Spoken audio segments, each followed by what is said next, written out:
ابئی بن کعب سے پوچھا ہے ابئی تقوی کسے کہتے ہیں؟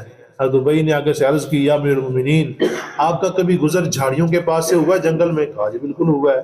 اما بعد فاعوذ باللہ من الشیطان الرجیم بسم اللہ الرحمن الرحیم یا ایہا الذین آمنوا اے لوگو ایمان والو لا تاکلوا الربا نہ کھاؤ سود اضعافا مضاعفا دگنا چگنا کر کے واتقوا اللہ اور اللہ تعالیٰ سے ڈرتے رہو لعلکم تفلحون تاکہ تم کامیاب ہو جاؤ واتقوا النار التی اور ڈرو اس آگ سے التی اعدت للکافرین جو تیار کی گئی ہے کافروں کے لیے فاطیعوا اللہ اور اطاعت کرو اللہ تعالیٰ کی والرسول اور رسول کی لعلکم ترحمون تاکہ تمہارے اوپر رحم کیا جائے وسارعوا اور دوڑو الی مغفرت مغفرت کی طرف من ربکم رب کی وجنت اور ایسی جنت کی طرف عرضها السماوات والارض جس کی چوڑائی زمین و آسمان کے برابر ہے اعدت للمتقین متقی لوگوں کے لیے تیار کی گئی ہے۔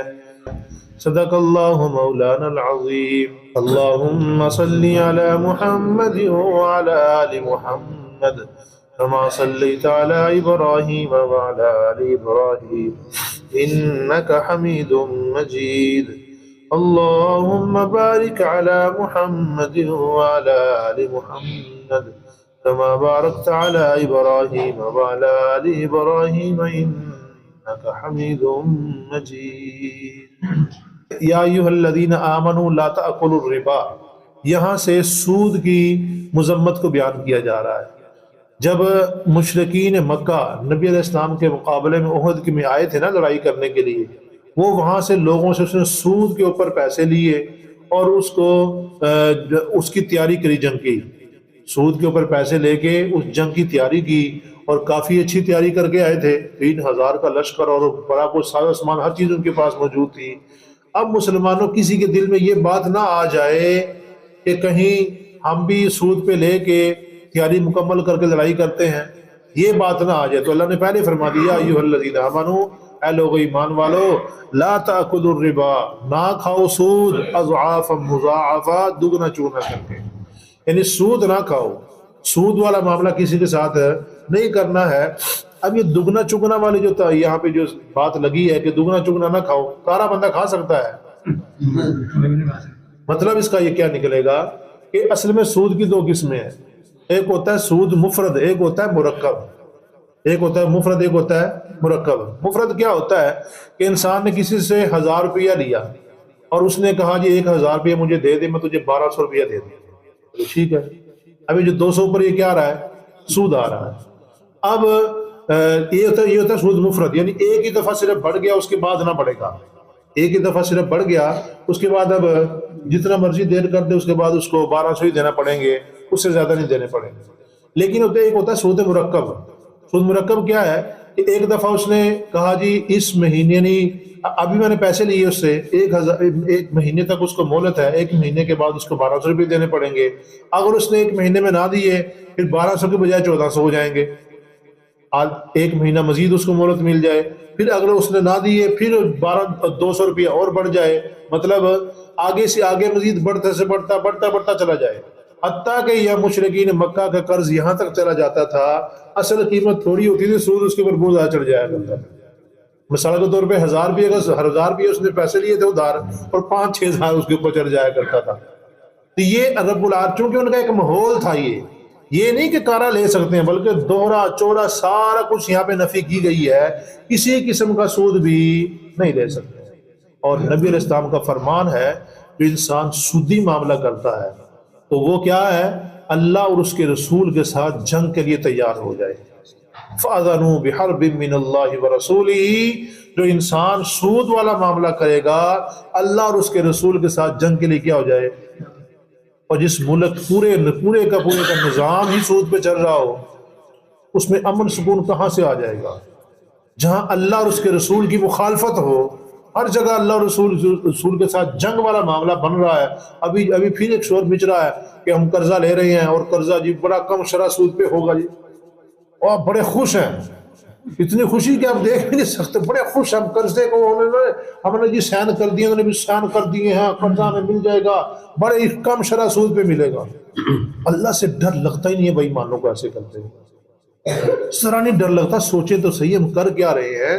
اللہ اس کے رسول کے مقابلے میں جنگ کے لیے تیار ہو رہے ہیں، اللہ اور اس کے رسول کے مقابلے میں جنگ کے لیے جو آئے گا تو وہ فتح یاب ہوگا، بلا وہ شکست ہوگا، ناکام ہوگی، ناکامی ہوگی اس کے لیے۔ اس لیے انسان کو سودی معاملات سے بچتے رہنا چاہیے۔ واتقوا اللہ، اور ڈرتے رہو اللہ تعالیٰ سے، لعلکم تفلحون، تاکہ تم کامیاب ہو جاؤ۔ اللہ سے ڈرنے کا مقصد کیا ہوگا؟ اللہ سے ڈرو گے، اللہ کی رحمت متوجہ ہوگی، جب اللہ کی رحمت متوجہ ہوگی تو تم کامیاب ہو جاؤ گے۔ واتقوا النار التی، اور اصل میں جو آگ رب العالمین نے تیار کی ہے نا، اللہ فرما رہے ہیں اس آگ سے بچو جو ہم نے کافروں کے لیے تیار کی ہے۔ جہنم کی آگ کس کے لیے تیار کی گئی ہے؟ کافروں کے لیے تیار کی گئی ہے، یہ ایمان والوں کے لیے تیار نہیں کی گئی۔ اس لیے اللہ پاک فرما رہے ہیں اے ایمان والوں اس آگ سے بچ جاؤ جو کافروں کے لیے ہے، اس میں تم نے نہیں جانا، ایسے معاملات نہ کرو جو جہنم کی طرف لے کے جا رہے ہیں۔ واتقوا اللہ واطیعوا اللہ، اور اطاعت کرو اللہ تعالیٰ کی رسول اور رسول کی، لعلکم ترحمون، تاکہ تمہارے اوپر رحمت کی جائے۔ مطلب اللہ اور اس کے رسول کی اطاعت کر کے زندگی گزار دو، جیسے اللہ نے حکم دیا، نبی علیہ السلام کے طریقے جیسے ہیں ان کے مطابق زندگی گزارو گے تو اللہ کی رحمت تمہاری طرف متوجہ ہو جائے گی۔ جب اللہ کی رحمت متوجہ ہو جائے گی تو انسان کے لیے کامیابی ہی کامیابی ہے۔ وسارعوا، لہذا اللہ فرما رہے ہیں ان معاملات میں نہ پڑو، سودی معاملات میں نہ جاؤ، بلکہ کیا کرو؟ وسارعوا، دوڑ لگاؤ، الی مغفرۃ من ربکم، اپنے رب کی طرف، مغفرت کی طرف، اپنے رب کی مغفرت کی طرف دوڑ لگاؤ، اللہ سے معافی مانگو۔ جب گناہ ہو جائے فوراً سے اللہ سے معافی مانگو، جب بھی گناہ ہو جائے فوراً سے معافی مانگو۔ میں نے کئی دفعہ حدیث سنائی ہے کہ صحابہ نے کہا یا رسول اللہ، ایک دفعہ جب بندہ گناہ کرے دوبارہ پھر معافی مانگے؟ آپ نے فرمایا 70 دفعہ بھی انسان گناہ کرے دن میں اور 70 دفعہ بھی اللہ سے معافی مانگے، اللہ پھر بھی معاف کر دیتا ہے۔ معافی مانگنے کا منہ تو ہونا چاہیے، معافی تو انسان مانگے، کوشش تو کرے۔ اللہ یہی فرما رہے ہیں جب بھی گناہ ہو جائے فوراً گناہ کو چھوڑ کے اللہ سے معافی مانگو، فوراً معافی مانگو۔ اور آگے فرمایا وَجَنَّةٍ عَرْضُهَا السَّمَاوَاتُ وَالْأَرْضُ، اور اس جنت کی طرف دوڑ لگاؤ جس کی چوڑائی آسمان و زمین کے برابر ہے۔ ہمارے سامنے سب سے بڑی چیز کیا ہے؟ آسمان اور زمین، سب سے بڑی چیز ہمارے سامنے یہی ہے۔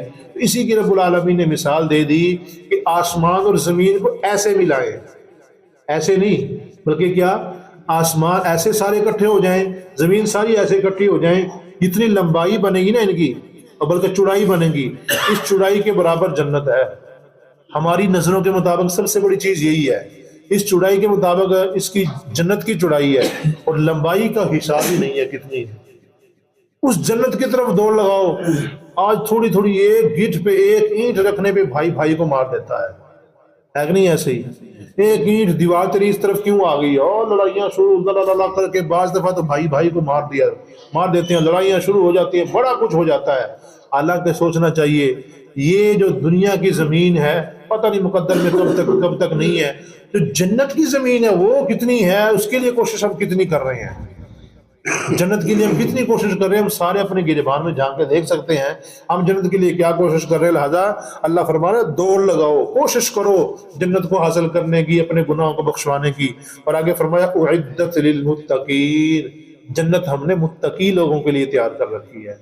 جنت کن کے لیے ہے؟ متقی لوگوں کے لیے۔ اور متقی کیا ہے؟ تقوی کیا ہے؟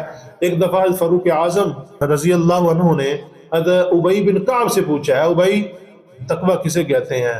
حضرت ابی نے آگے سے عرض کی یا امیر المومنین، آپ کا کبھی گزر جھاڑیوں کے پاس سے ہوا ہے جنگل میں؟ کہا جی بالکل ہوا ہے۔ آپ وہاں سے کیسے گزرتے ہیں؟ کہتے ہیں اپنے کپڑوں کو سمیٹ لیتا ہوں، کپڑے تاکہ سمیٹا کے کانٹے جو ہے میرے کپڑوں کے اندر نہ چبھ جائیں، کپڑوں سے بچا کے میں وہاں سے گزر جاتا ہوں۔ تو آپ نے فرمایا کہ یہی تقوی ہے۔ کیا ہے؟ یہی تقوی ہے کہ آپ اپنے آپ کو دنیا کی رنگینیوں سے بچا بچو کے اپنے آپ کو گزار کے نکل جاؤ، یہی تقوی ہے۔ اور جنت کن کے لیے ہے؟ تقوی والوں کے لیے. جب ہر انسان ہر گناہ میں پڑ جاتا ہو، ہر ایک کے ساتھ شامل ہو جاتا ہو، جہاں جس دل کرتا ہے جو کرتا چلا جا رہا ہے، جو دل میں آتا ہے وہی کرتا چلا جا رہا ہے، پھر وہ کانٹوں میں چبھ رہا ہے اپنے آپ کو، اپنے آپ کو کانٹوں میں اپنے آپ کو داخل کر رہا ہے. اس لیے انسان کو چاہیے ان کانٹوں سے اپنے آپ کو بچا کے جنت کے راستے پہ چلتا ہے. جنت کا راستہ کیا ہے؟ تقوی والا. اور جو انسان ایسا تقوی اختیار کر کے آئے گا، اللہ کل قیامت کے دن اس کو کامیاب فرمائیں گے. اللہ پاک سے دعا ہمیں عمل کرنے کی توفیق نصیب فرمائے.